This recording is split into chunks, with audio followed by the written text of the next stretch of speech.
All KPIs should meet 98% and quality should be 100%. Excuse me, Raghav. 1 second, Subbu. By this week, get all the service line reports. Okay. And I hope we'll meet the deadlines. Okay. All right. Thank you. Why so formal, Subbu? Come in. నా visa 2 సార్లు ఎందుకు reject అయింది Raghav? Luck Subbu, అది ఎవరికి pick అవుతుందో ఎవరికి pick అవ్వదో మనకు కాదు కదా, ఆ దేవుడు కూడా తెలియదు. నా వీసా అప్లై చేయలేదని మీకు తెలుసు కదా. 1 సంవత్సరం కాదు, 2 సంవత్సరాలు కాదు, 5 సంవత్సరాలు గొర్రెలాగా మీరు చెప్పిందంతా వింటూ వచ్చాను. అలాంటి నన్ను ఇచ్చేయాలని మీకు ఎలా అనిపించింది చెప్పండి. నా వీసా అప్లై చేయలేదని మీకు తెలుసు కదా. కూర్చో. పర్లేదు. I set SIT down.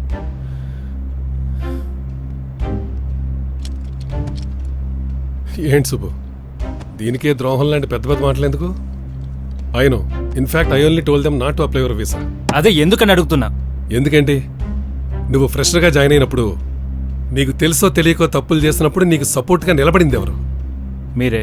నీకు రాని ప్రతి స్కిల్ సెట్ని ట్రైనప్ చేసి ఎర్ర బస్సు ఎక్కొచ్చిన నీకు ఎమిరేట్స్ ఎక్కాలన్న ఆలోచన తీసుకొచ్చింది ఎవరు? మీరే.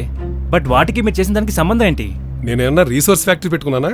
ప్రతి వాడిని కష్టపడి ట్రైనప్ చేసి స్కిల్ రీసోర్స్ చేయగానే ఆన్ సైట్కో ఇంకో కంపెనీకో తుర్రుమంటే వెళ్ళిపోతే నేను మళ్ళీ స్కూల్ టీచర్ లాగా ఇంకొక ఇన్ఫాంట్ గాని తీసుకొచ్చి ఆడికి మళ్ళీ ట్రైనింగ్ ఇచ్చి వాడికి రెక్కలు వచ్చే వరకు వెయిట్ చేయాలా?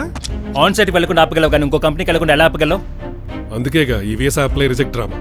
అలా అయితే వీసా ప్రాబ్లం అనుకుంటారు కానీ నేనేదో చేస్తున్నా అనుకోరు కదా. ఇంకో ఉద్యోగం వెతుకోవాలని ఆలోచన కూడా రాదు. You selfish Pig.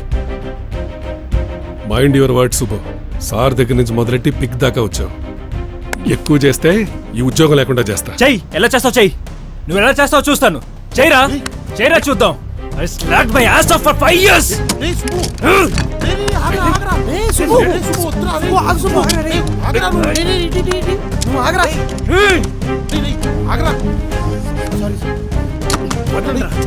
వదలండి.